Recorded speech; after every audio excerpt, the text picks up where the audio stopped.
Il faut s'interroger sur notre système démocratique actuel, où citoyens et élus n'ont plus prise sur les décisions importantes. Danger si on ne redonne pas du pouvoir au peuple, on court à la catastrophe. La démocratie actuelle devient une sorte de leurre. Elle devient un spectacle, avec ces acteurs que sont devenus nos politiciens installés sur le devant de la scène, pendant que l'essentiel se déroule en coulisses. Un exemple éclatant est celui des élections grecques de 2015. Syriza est porté au pouvoir sur la foi d'un programme de rupture avec la politique d'austérité libérale de ses prédécesseurs, et à peine élu se trouve contraint à renoncer à ses projets. Les véritables décisions sont prises ailleurs. De même, le rejet, par référendum, du projet de constitution européenne par les Français et les Néerlandais en 2005, a été suivi du traité de Lisbonne, qui en reprenait sans scrupule les principales dispositions. Là encore qu'importe le vote des citoyens. Plus précisément, comment s'exerce alors le pouvoir en post-démocratie? Les décisions des acteurs privés que sont les entreprises, investir ici ou là en fonction des opportunités, ont toujours eu un impact sur l'économie d'une région ou d'un pays. Mais avec le développement de la mondialisation, et du capitalisme financier, cette influence est démultipliée. Les firmes multinationales deviennent des acteurs majeurs, suffisamment puissants pour exercer une pression directe sur les États, en les poussant à la concurrence fiscale et sociale. Ceux-ci sont par ailleurs de plus en plus dépendants des marchés financiers, et des évaluations des agences de notation. L'intégration croissante, régionale et européenne, diminue enfin les marges de manœuvre de l'État-nation, cadre dans lequel s'était jusqu'ici développée la démocratie. Ce sont souvent les mêmes qui travaillent tantôt pour l'État, les grandes institutions ou les multinationales. Le resserrement de la sphère des élites est un phénomène majeur. En France notamment, où le taux de porosité entre le monde politique, la haute administration et le secteur privé est particulièrement fort. Les membres de cette élite sortent des mêmes grandes écoles, se connaissent et se côtoient, passent d'un secteur à l'autre au gré de leur carrière.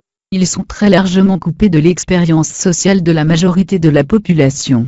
Auparavant, à l'époque où les partis de masse étaient encore puissants, des personnes d'origine sociale diverses pouvaient encore accéder à des responsabilités politiques importantes et apporter ainsi un autre regard, une autre expérience.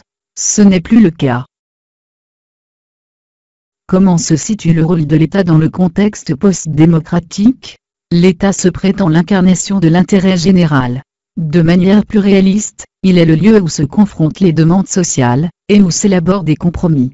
Dans les décades qui ont suivi la guerre, les couches populaires étaient organisées à travers des partis, des syndicats, des associations suffisamment puissantes pour contrebalancer d'autres intérêts, notamment ceux des entreprises, et des couches sociales supérieures, qui ont toujours eu un accès privilégié à l'État. Cet équilibre, aujourd'hui, est rompu. Parce que ces partis et syndicats sont affaiblis, mais surtout parce que les rapports de force se jouent de moins en moins à l'échelle nationale. Les États sont ainsi beaucoup plus sensibles aux pressions de l'extérieur, en particulier celles des firmes transnationales, et des marchés dont ils favorisent les intérêts pour s'attirer leur bonne grâce en matière d'investissement et d'emploi.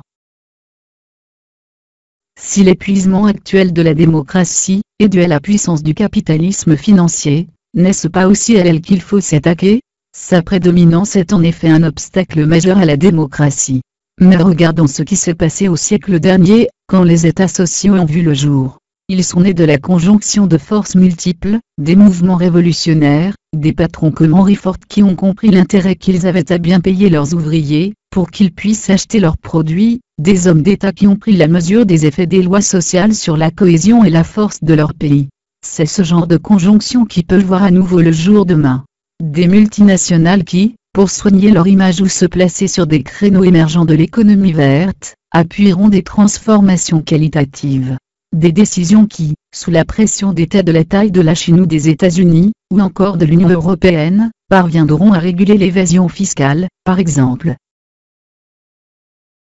Des mouvements de mobilisation, coordonnés à l'échelle mondiale, comme on le voit déjà dans le domaine de la protection de l'environnement.